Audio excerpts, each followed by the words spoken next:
प्रधानमंत्री आवास योजना अर्बन, जिसे आप PMAYU के नाम से जानते होंगे, हमारे सेंट्रल गवर्नमेंट का एक एम्बिशियस पेट प्रोजेक्ट है जो लॉन्च हुआ था जून 25, 2015 को। पिछले 5 सालों में कई उतार चढ़ाव आए, पर इस स्कीम का जो मोटिव था, which is to wipe out the housing deficit in the urban areas where a number of people migrate from rural areas for work and settlement, वो धीरे धीरे पूरा होता दिख रहा है। जहां लोग प्रॉपर्टी खरीदने से कतराते थे क्योंकि प्राइसेस काफी अनअफोर्डेबल थे, ऐसे होम बायर्स के लिए PMAYU meant that the lower to mid income segment of the society could now find suitable housing options in or around the city। आइए देखते हैं कि PMAYU के demand drivers, achievements, drawbacks, progress और popularity कैसा रहा।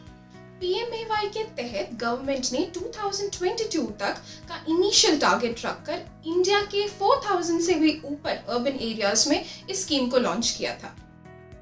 इस स्कीम की पॉपुलैरिटी के पीछे कुछ मेजर रीजंस दिखे।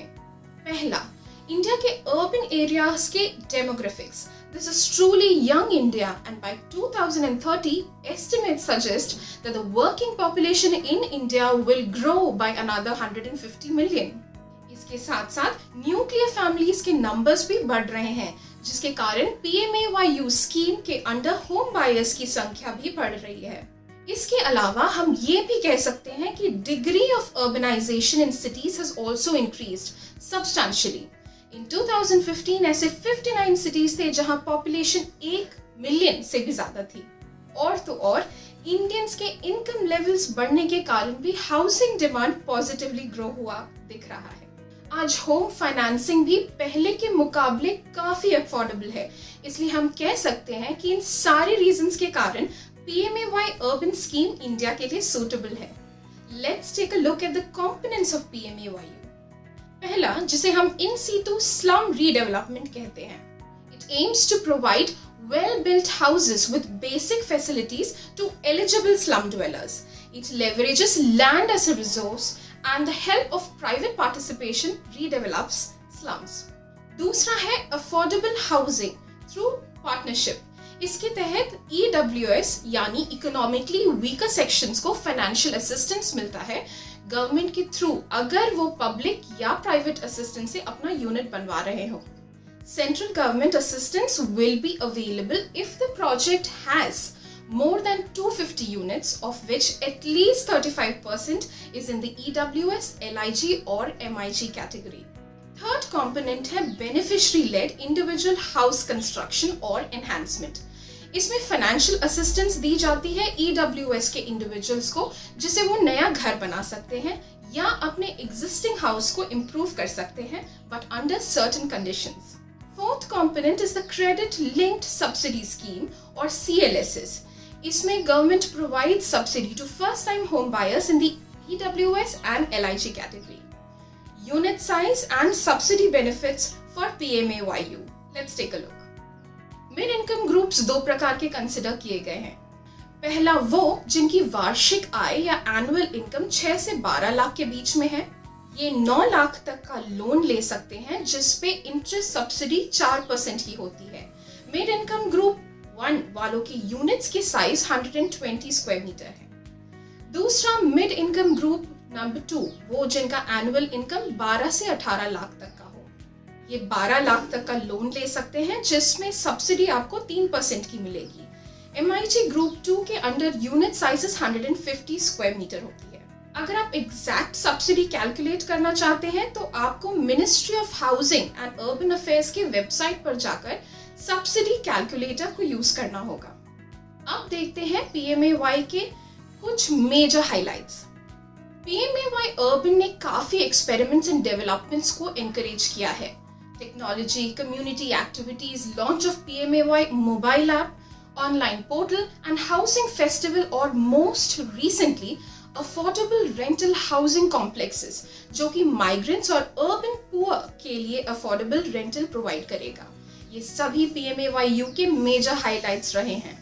In May 2020, CLSS was also extended till March 31st, 2021 and is expected to garner an investment worth 70,000 crore.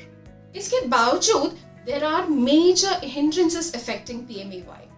आज तक ओवर 1 करोड़ यूनिट्स को गवर्नमेंट ने सैंक्शन किया है।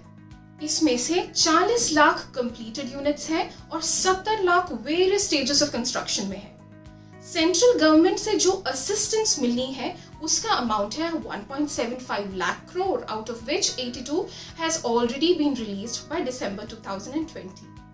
पर जैसा कि आपने देखा होगा कि PMAYU स्कीम के कई चैलेंजेस टैकल करने पड़ते हैं। Unavailability of land in urban areas. Real estate industry का मानना है कि अगर प्राइवेट या आइडल फॉरेस्ट लैंड को यूज किया जाए तो availability of land for PMAYU projects बढ़ सकती है। The government needs to unlock developable land at prime locations which are under government bodies or no development zones in cities and allocate these. Unit price disjunct in metro cities. Affordable housing के official definition के हिसाब से affordable units वो हैं जिनका price as per RBI incentive measures should be less than rupees 65 lakh in metro cities and under rupees 50 lakh in non-metro cities. Affordable houses in terms of carpet area is defined as 90 square meter in non-metro cities and 60 square meter in metro cities with a ceiling value of rupees 45 lakh in both cases. ऐसे में industry experts कहते हैं कि India के metro cities जैसे कि बॉम्बे और दिल्ली में इस डेफिनेशन के अंतर्गत अफोर्डेबल हाउसिंग कंस्ट्रक्ट करना इज एक्सट्रीमली डिफिकल्ट क्योंकि लैंड इज एक्सपेंसिव।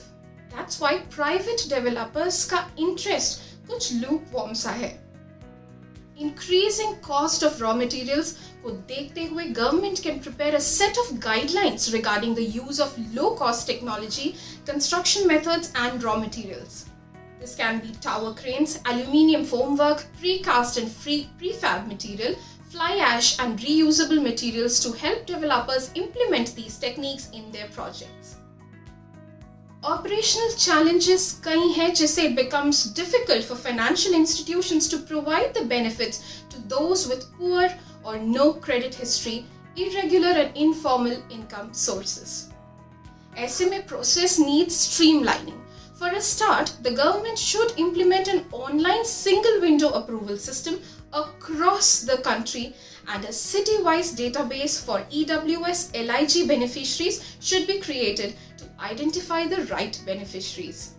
अगर आपको ये वीडियो पसंद आया तो लाइक करिए, सब्सक्राइब करिए और अपने दोस्तों के साथ शेयर भी करें। Housing.com आपके लिए ऐसे इंफॉर्मेटिव वीडियोस लाता रहेगा।